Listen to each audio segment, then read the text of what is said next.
మీ పేరు అక్క? రాణి. రాణియా? ఎక్కడి నుంచి వచ్చారు? అదే గోపంపల్లి. గోపంపల్లి. మీ అంటే ముగ్గురు గోపంపల్లి. అంతా గోపంపల్లి. చేసే పని ఏంటి మా వర్క్? ఇక్కడ చేసేది మొగ వచ్చేసి రాయి కొడతారు. క్యాంటీన్లో పని చేస్తారు. క్యాంటీన్లో పని చేస్తారా? మా అంతా అందరే. మీ వయసు అమ్మా? అంటే చదువు 17 ఏళ్ళు. చదువుకుంటున్నారా? పరిస్థితి కారణం ఏంటి? క్యాంటీన్లో పని చేస్తారు. మీకు సరిపోద్ది అంటే మీ ఆర్థిక పరిస్థితి?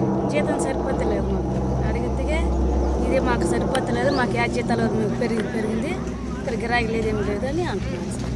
మరి మీ ఏమైనా ఆస్తులు ఏమైనా ఉన్నాయా? ఆస్తి ఇస్తే ఏం లేదు. ఆమె మీకు ఏమైంది? ఏమన్నా మా అమ్మ అత్తమ్మ పెద్ద. అత్తమ్మ బిడ్డ. మీ ఇంట్లో ఎవరైనా చదువుకుంటున్న వాళ్ళు ఉన్నారు? మా ఇంట్లో మా పిల్లలు చదువుకుంటున్నాడు. ఎవరు? చిన్న పిల్లడు చదువుకుంటున్నాడు. ఏ క్లాసు? Plus 10th class.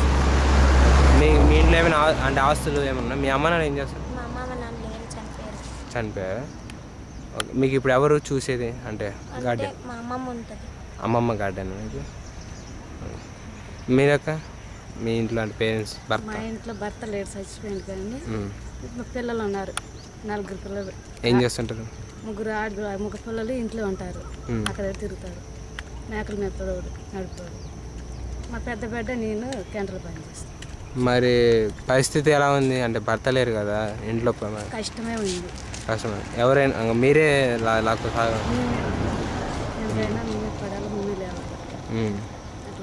ఏమైనా ప్రభుత్వ పథకాలు ఏమైనా మీరు తీసుకుంటున్నారా? అంటే పింఛన్స్ ఏం లేదు.